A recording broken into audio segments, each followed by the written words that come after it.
Dear students, आज हम discuss कर रहे हैं पब्लिक ऑफर एंड प्रोस्पेक्टस का 5th पार्ट। और इस पार्ट में हम डिस्कस करेंगे सबसे पहले variation in terms of contract और ऑब्जेक्ट्स। ये केस थोड़ा आप समझने की कोशिश करें कि जब प्रोस्पेक्टस बन चुका है और पब्लिक को डिस्ट्रीब्यूट हो गया है, पब्लिकली डिस्ट्रीब्यूटेड है, और तभी अनसर्टेनली मतलब पता नहीं था पहले से, तो कंपनी के कुछ कॉन्ट्रैक्ट्स और उद्देश्यों में बदलाव हो जाता है। अगर कॉन्ट्रैक्ट्स और उद्देश्यों में बदलाव होता है, जिसको हम पहले भी पढ़ चुके हैं, तो वो एक सामान्य सी बात हो सकती है, लेकिन प्रोस्पेक्टस के इश्यू होने के बाद में इस तरह के जो चेंजेस हैं उनको सामान्य नहीं माना जा सकता,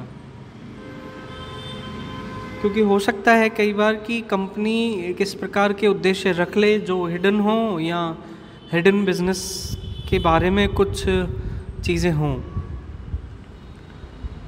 तो ऐसे केस में यदि ये कंपनी के लिए ज़रूरी है कि उद्देश्यों में बदलाव करना पड़ रहा है, या कुछ कॉन्ट्रैक्ट्स जो हैं वो इस प्रकार से करने पड़ रहे हैं जिनका सीधा सीधा असर उस कंपनी की जो रेपुटेशन है और कंपनी से जुड़े हुए जो स्टेक होल्डर्स हैं इंक्लूडिंग शेयर होल्डर्स, उन पर पड़ रहा है,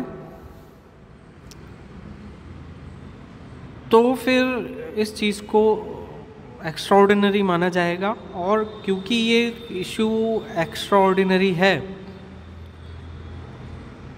तो इस केस में कंपनी को एक स्पेशल रेजोल्यूशन अपनी बोर्ड मीटिंग में इलेक्ट कराना पड़ेगा।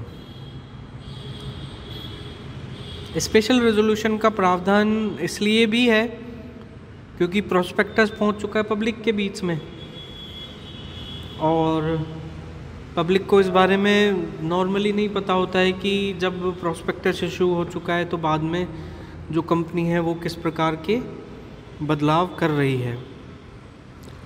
तो ऐसे केस में स्पेशल रेजोल्यूशन और उसका पब्लिकेशन, क्योंकि पब्लिक को बताना ज़रूरी है कि ये बदलाव हुए हैं, उद्देश्यों में हो सकते हैं, कॉन्ट्रैक्ट्स में हो सकते हैं, अनुबंधों में हो सकते हैं, या फिर दोनों में हो सकते हैं।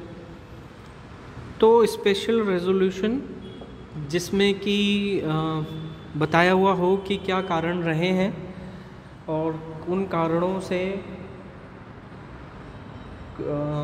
ये डिसीज़न लिया गया है कि अनुबंध या उद्देश्य या दोनों उनको बदला गया है, उसमें डिफाइन होने चाहिए। और रेजोल्यूशन का पब्लिकेशन एक इंग्लिश न्यूज़पेपर में इंग्लिश में, और एक वहाँ की जो लोकल लैंग्वेज है, या जिसको हम वर्नाक्युलर लैंग्वेज भी बोलते हैं, फॉर्म नंबर PAS1, ये आपको याद रखना है, फॉर्म नंबर PAS1 में उस फॉर्मेट में पब्लिश कराना ज़रूरी है। और इससे भी ज़्यादा ज़रूरी है कि जिन स्टेक होल्डर्स को, या जो शेयर होल्डर्स हैं जो इससे असहमत हैं, वो एक्सिट हो सकते हैं।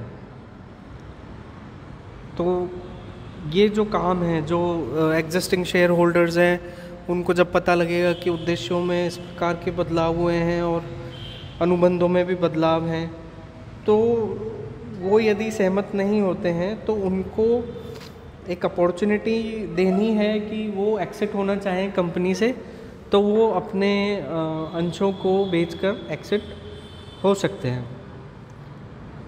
तो कंपनी को कोशिश करनी चाहिए कि प्रोस्पेक्टस इश्यू होने के बाद में इस तरह के जो चेंजेस हैं वो ना करें, क्योंकि जो प्रोस्पेक्टस की डेट्स हैं वो अलग अपने मायने रखती हैं। फिर उस बीच में अगर इस प्रकार के वेरिएशन होते हैं तो हो सकता है कि उनको इश्यू की जो डेट्स हैं उनमें चेंज करना पड़े, फिर उनके लिए अलग फॉर्मेलिटीज़ होती हैं। तो कुल मिला के ये जो फॉर्मल बर्डन है कंपनी के ऊपर वो बढ़ जाता है, और जो डेट्स कंपनी ने डिसाइड की हुई होती हैं उनको फिर बदलना पड़ता है, तो ये अननेसेसरीली एक बर्डन बन जाता है। तो कोशिश करनी चाहिए कि इस तरह के वेरिएशन ड्यूरिंग और आफ्टर इशूइंग द प्रोस्पेक्टस नहीं हो।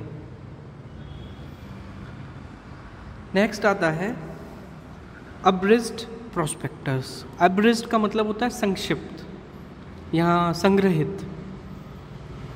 तो ऐसा प्रविवरण जो किसी चीज़ में संग्रहित हो या संक्षिप्त हो।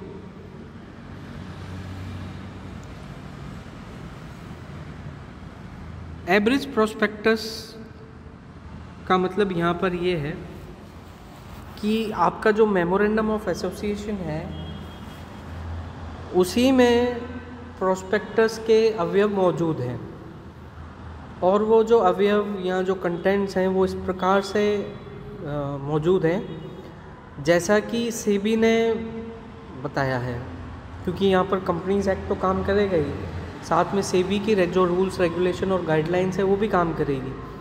तो जो आपका जो मेमोरेंडम है वो ही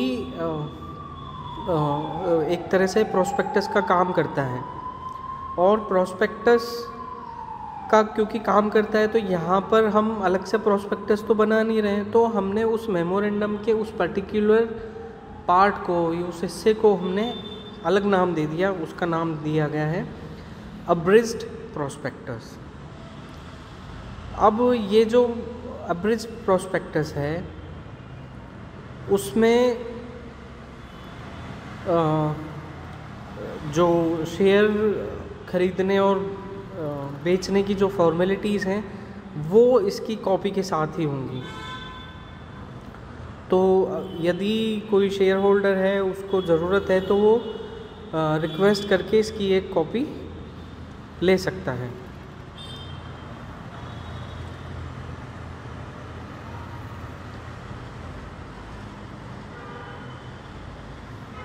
एप्लीकेशन फॉर्म इसके साथ में कोई मतलब अलाउ नहीं है, इसमें इसके साथ में कोई अलग से कोई एप्लीकेशन फॉर्म नहीं है जब वो सिक्योरिटी परचेज़ करता है।